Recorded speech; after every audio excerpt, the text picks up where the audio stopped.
Alcaraz sweeps into Italian Open semis. Sabalenka falls. Sabalenka was sent packing in the quarterfinals by Chinwon 6-4. 6-3. Carlos Alcaraz is feeling good about his tennis after striding into the semifinals of the Italian Open Wednesday with a 6-4. 6-4 win over Jack Draper as women's world number 1 Aryna Sabalenka was knocked out. Madrid Open winner Sabalenka was sent packing in the quarterfinals by Chinese 8th seed Zheng Qinwen 6-4, 6-3. Third seed Alcaraz meanwhile produced what he called one of his best displays of the season to book a last four date with either reigning Rome champion Alexander Zverev or home hope Lorenzo Musetti, the day's final pairing on center court at Foro Italico.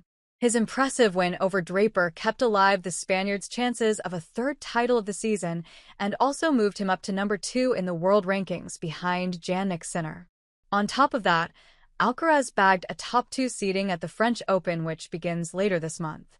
"I think I started pretty well, and I ended the match pretty well as well," said the 4-time Grand Slam winner in search of a first Rome crown.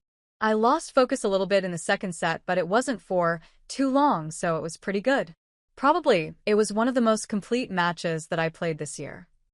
Alcaraz had to be at his best to down 5th seed Draper, who put in another strong showing on clay in Italy after losing the Madrid Open final to Casper Ruud. The Briton lost control of the first set when, after taking a 2-game lead, he was broken twice by Alcaraz, who then took the lead in the match. And Alcaraz made sure of victory by saving 2 break points in a 10-minute Game 8 of the second set, before breaking Draper to love to go 5-4 ahead in the set and then serve out the match at the first time of asking. Ruud's attempt at a Madrid and Rome double has a Sinner-shaped obstacle in its way after the world number 7 won his postponed match with John Munar 6-3, 6-4.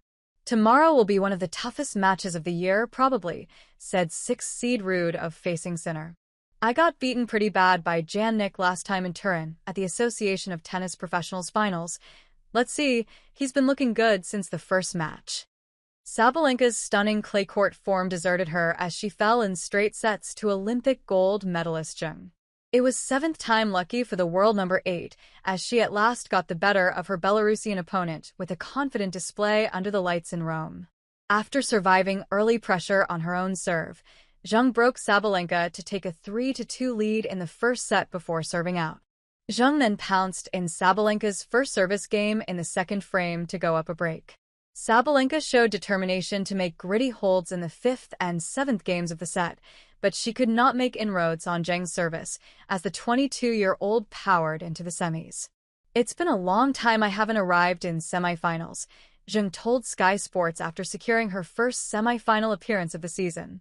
"It was not easy for me because at the beginning of the year I got some struggle with my arm. So right now I'm just perfectly in shape and trying to play better tennis all the time." Zheng will meet Coco Gauff in the last 4 after the American earlier beat Mira Andreeva 6-4, 7-6, 7/5. Gauff has guaranteed herself number 2 in the women's world rankings with her solid displays in Rome, where she saw off 7th seed Andreeva. Former U.S. Open winner Gauff said she had a lot of confidence for the last 4, where she will face an opponent against whom she holds a 2-0 record. Gauff, 21, is looking for her first title of the season ahead of Roland Garros, after losing the Madrid final to Sabalenka. Indian Wells champion Andreeva, at 18 years old the youngest woman to reach the last 8 at Foro Italico since Gauff in 2021, put up surprisingly little resistance in a low-key first set. And Gauff had too much for her in the second, quickly responding to each of Andreeva's breaks of serve before coming through a tricky tiebreak.